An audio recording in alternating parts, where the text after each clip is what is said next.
Okay, today I want to welcome Robert Lee, not Robert E. Lee, but Robert Lee from Wyoming. So just to remove any doubt, he is the founder of the Lesix Agency, a full marketing agency with the vision to help you put your company on the path to doubling your sales in 90 days. That's amazing. As a digital marketer certified partner with over 15 years marketing experience, the Lesix Agency are partners that work with you to build a winning strategy. And Robert is here to talk to us about that. Welcome, Robert. Yeah, appreciate it. Thank you. So we were chatting, a little bit in the back before we came on. Digital marketer, you and I know what that means. We're both in that community. For those that don't know what digital marketer is, what is it? So it's a world-class community of marketers and marketing educators founded by Ryan Dice and Richard Lindler, I think, is a co-founder. And basically they help people like me help people like who listen to this podcast, right? Marketers like us develop skills, deepen skills, broaden skills, and then be able to translate that into money-making winning strategies for our clients and whatever niche that we serve. So we've used it for the specific niches that we serve, which tend to be small local business and political organizations. Political. Okay. Wow. And how long have you been doing this? About 15 years. So maybe even about 16 years now. So I really came to the conclusion that I was never going to be a great corporate citizen working in a tall building downtown somewhere. So while I was working for a small engineering firm in Chicago, I started to kind of moonlight and side hustle as a marketing consultant on how to help people tell their story better, how to help them connect with their audiences and communities better. And then from there, it's ballooned into multiple companies and purchases and failures in some cases, but great relationships over the last 15 years. So, and we've just, like I said, deepened our skills and broadened our relationships with people and lived what I think is a pretty exciting life as a marketer. That's incredible. Now, as right now in 2023, in 2024, there's a lot of uncertainty in the economy. There's a lot of consternation. I was talking to somebody yesterday that was struggling. You've been going through a hard year that started over a year ago. And so you've faced a number of struggles that, personal and work. I was wondering if you'd be open to sharing that. Yeah, absolutely. Absolutely happy to share the experience. And I will Tarantino this a little bit and give you the end and just simply say that everything I've experienced in the last year has taught me that we have economic struggles. We have inflation that puts pressure on our pocketbooks professionally and personally. But at the end of the day, money can be managed. It's hard. I'm not saying it's easy, but it's hard. But money can be managed. And if you forget that lesson, then you will close yourself off to many of the personal beauties and professional beauties of this world that happen when you have deeper relationships with people. And at the end of the day, and you know this from being involved in the digital marketing community, everything we do is person to person. So whatever the lesson is that you pull out of this, that's what I hope to communicate, is that remember the people in life that help make it a beautiful thing for you to share. So all of that said, going back to last August, my wife and I were expecting our third child. She was about 7 months pregnant. It was our boy. We have two daughters. I made a promise to my father that I would continue the tradition of keeping our name alive by naming my son after me, just like my dad named his son after him. And so we had this boy that we were expecting to bring home with us in a bassinet, and we unfortunately had to um, deal with a stillbirth, and it was devastating for me knowing that was our son. And even still, it's hard to emotionally process, but at the time it was absolutely devastating to me. It was devastating to my wife. Luckily we just had this we just have not had have this beautiful marriage that was able to withstand that really difficult test. How So many months was that where this at the stillbirth? we were at about 7 months. Oh my goodness. Yeah, so it was nearing the end. And with our two daughters before that, we had actually had our daughters about a month early. So technically, both of our daughters were premature by a couple of days. So we were nearing the end. We expected about a month and a half that after that, being in a situation where we were back in the hospital, in a planned delivery like we had with the other two, with our two girls. So it was nearing the end. We were prepared to switch to zone coverage and stop running man-to-man defense strategies against with our girls, and it just kind of threw everything up in the air.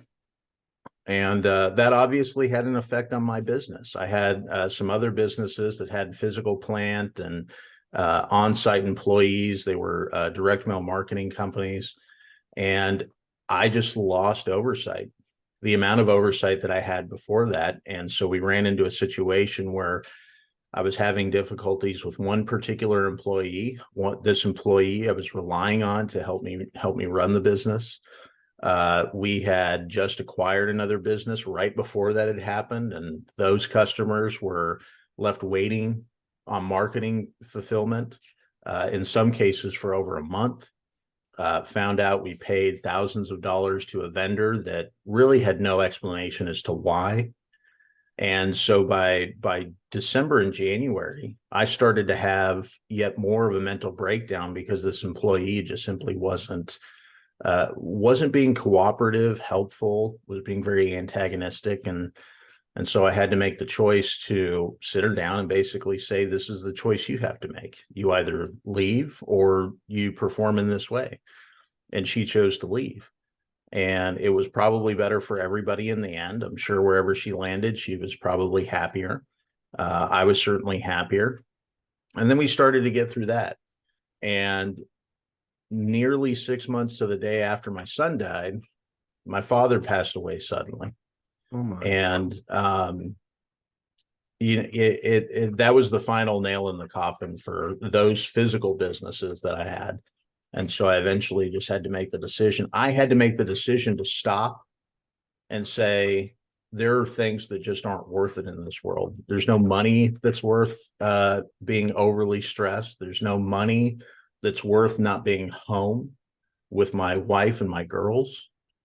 There's no amount of money in this world that can resolve pain that I was feeling. So that was the moment where I made the decision of, I'm going to go through some tough decisions here and make the decisions that are truly important and truly fantastic for me and my wife and girls. And I gave up a lot of money with those businesses and divested a lot of potential profit financially to be where life is beautiful. And that's at home with the three beautiful women in my life and being able to share moments like this with you on the podcast. So that's why I say we can manage our money, but there's going to be life situations where you have to make choices and make the choice that's most beautiful for you.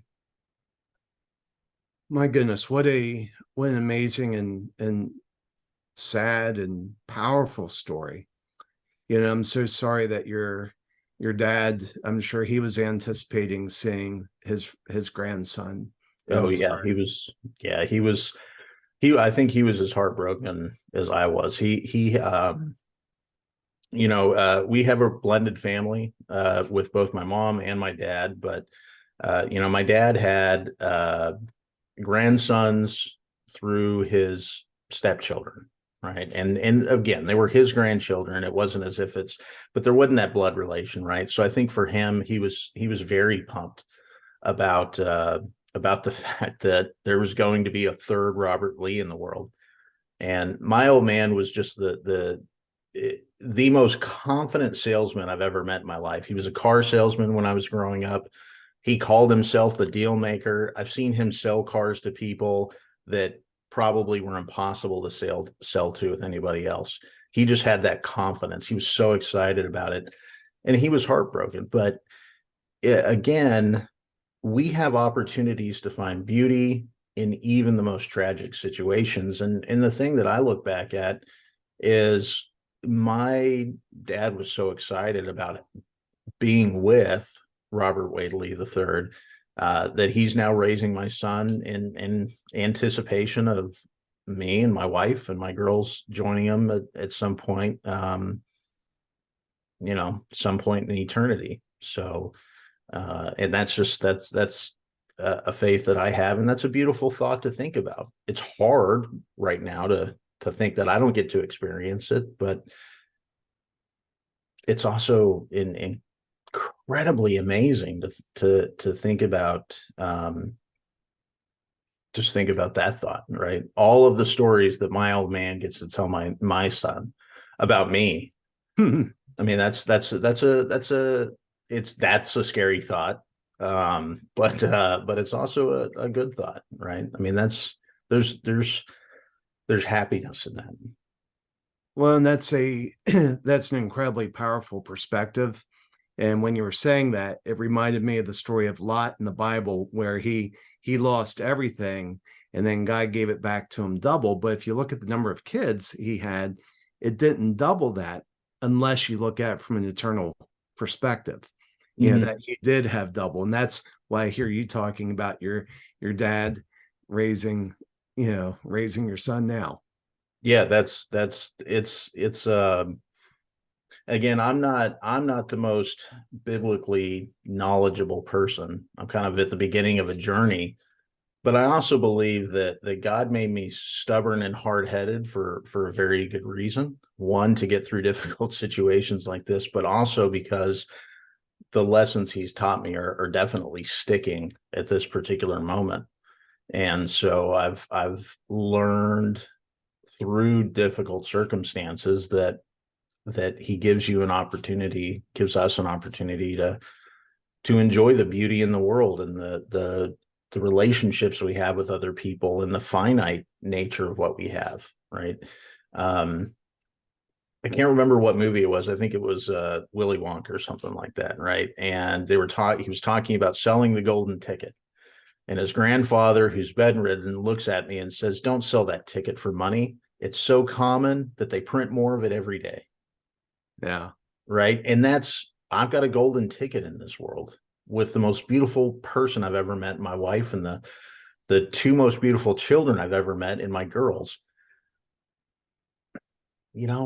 Difficult economic times come and go, but those relationships don't. I mean, they have to be deep because they'll sustain you through anything. And I know we have limited time, and I've done a lot of talking here, but I have this gentleman that I know here in Atlanta named Kevin Scott, and Kevin wrote this book called 8 Essential Exchanges, and what he talks about in that book is it's easy to make a choice between something that's good and something that's bad, but it's the choices between good and great that really make life meaningful. And that's essentially the choices that I made this year. Once I stopped and said I need to make a choice between what's good, and that's economic security and building companies up that I can eventually exit from, or something that's great. And these two girls that honestly have never asked me how much money I make when we're playing or when they're asking me to read a book or play hide and seek or anything like that. So I made the essential exchange that made life more beautiful. Well, and that is so amazingly powerful. I can picture some people listening, and yeah, this is a tough year. This is tough for a lot of, if you're in high ticket, and that's a lot of the people that we talk to. If you're doing high ticket work, um, I'm hearing from a number of sources things have slowed down. First off, are you seeing that? And second, what would be your advice to others? Yeah, so absolutely. Right now, it's definitely people are becoming more frugal and more tight, so they're becoming more discerning in how they spend their money. And in a role like I play, it's offering a lot of intangible value, right? You have to have a vision for what it is you want to accomplish.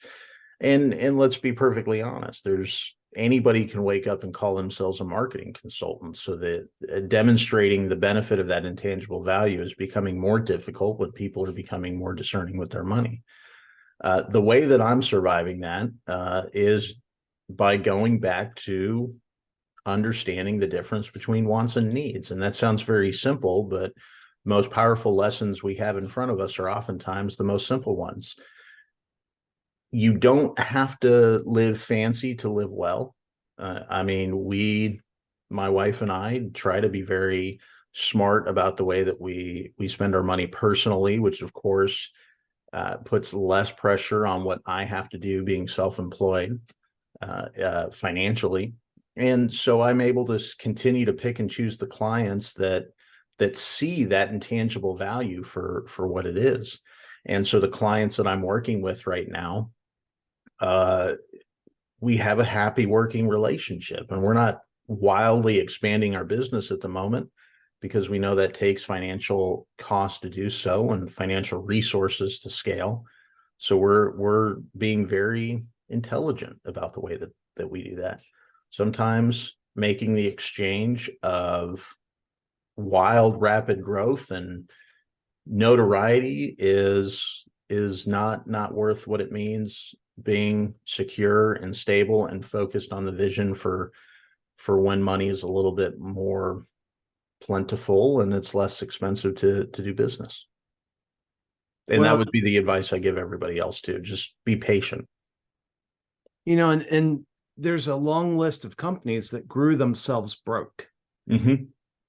And what does that mean to you? What was it? Where have you seen that? Where people do that?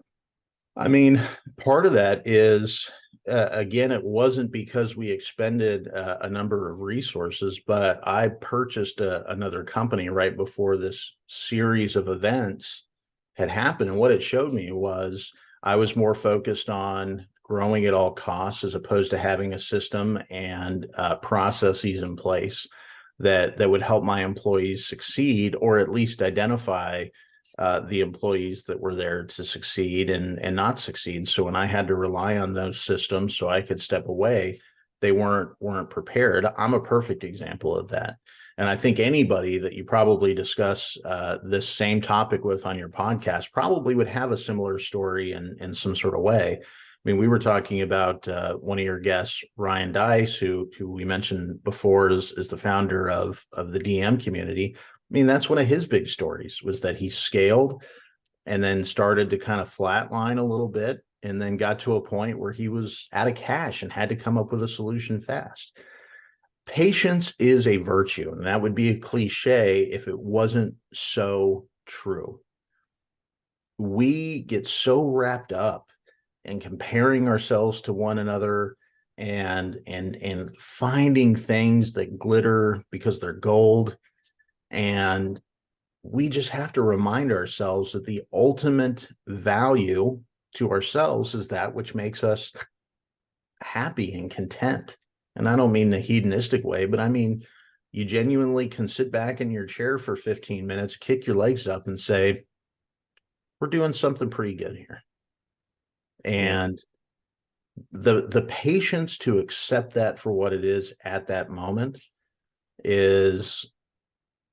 will help you get through those moments of planning to scale in the right way, as opposed to growing for the sake of growing. Yeah. Well, that's sage wisdom. The employee that you ended up parting ways with. Do you know what happened to them? I don't. I've never followed up with them. They've never followed up with us. I'm going to assume that this person found a place where they were happier and more fruitful, and shared the vision of what it is that that whatever they're doing shares the vision with what they want in their life. I'm going to assume that's the case and hope that's the case, right? I mean, I certainly don't wish unhappiness on anybody. It's a horrible feeling, and there's nothing worse than feeling hopeless. So I hope they found that right path that wasn't the same path that we were on. Yeah, and my hope for you is that they, upon finding the right path, that they would circle around and come back to you and thank you for cutting them loose. You know, I've been fired once, and I still have a relationship with the guy that fired me, and we had lunch not that long ago, and you know, he put me on the path that I am now, and it was a valuable, it was ended up being valuable to me. And unfortunately I had to fire somebody last year who came back and later said, Craig, thanks for doing that. I was not enjoying what I was doing. You freed me up to pursue what I truly enjoy. Yeah, I look, it'd be nice to be able to hear from that. On the same token, I always kind of look at it from the perspective of, it doesn't matter for me. It doesn't matter if they come back and express their happiness. What only matters is that they can look themselves in the mirror and say, I am happy where I'm at now. And I'm going to tell myself that that's the case, because that's a good feeling to have, right? That whatever is good for them. But it doesn't validate the decision for them. In my mind, it doesn't validate the decision for them. I doubt that I would have a close personal relationship or even a friendly relationship with this person outside of work. That just wasn't their personality type. So like I said, on the same token, if that conversation ever happened, awesome. If it doesn't, like I said, I hope that this person is on a better path for them, because I know I'm on a better path for me. Well, that's great. So, Robert, this has been an amazing discussion. I appreciate you sharing that vulnerable and powerful story. I think there's so many lessons in that I hope people take away. I can imagine people wanting to reach out to you. How would people contact you? Yeah, so if you go to our website, Lesix Agency, and you're more than able to join us for a discovery session, be able to get in contact with me there, would be able to have the conversation. And I actually had a thought in the middle of this conversation. I don't have a book because I'm not a great writer in that regard. Wonderful public speaker, horrible writer. But I would be happy for 25 people if they came and contacted us through the website and said, I'd like a copy of my friend Kevin Scott's book. I will purchase that book and send it off to you as a wonderful gift for staying in touch and starting that personal relationship with us, because it's just an amazing book, and it reflects a lot of the lessons that I communicated today. So if you go to Lesix.agency, click on the link that says free book and fill out your information. Be more than happy to send that off to you and let you read what this amazing book of lessons really is. Again, I can't take credit for the knowledge in the book, but I can take credit for knowing the wonderful gentleman Kevin Scott that wrote it. So that's a very generous gift. And how do people spell Lesix? Yes, it's Lesix. It's a combination of Lean and Six Sigma, which are two management philosophies that I was trained on 15, 16 years ago that still practice this day. So, okay. Well, that's a generous gift. Robert, thank you for being on Leaders and Legacies. Thank you. I appreciate it. It's helpful when good people willing to let you talk about life and business and how the two intersect. So my gratitude is thank you. I appreciate it.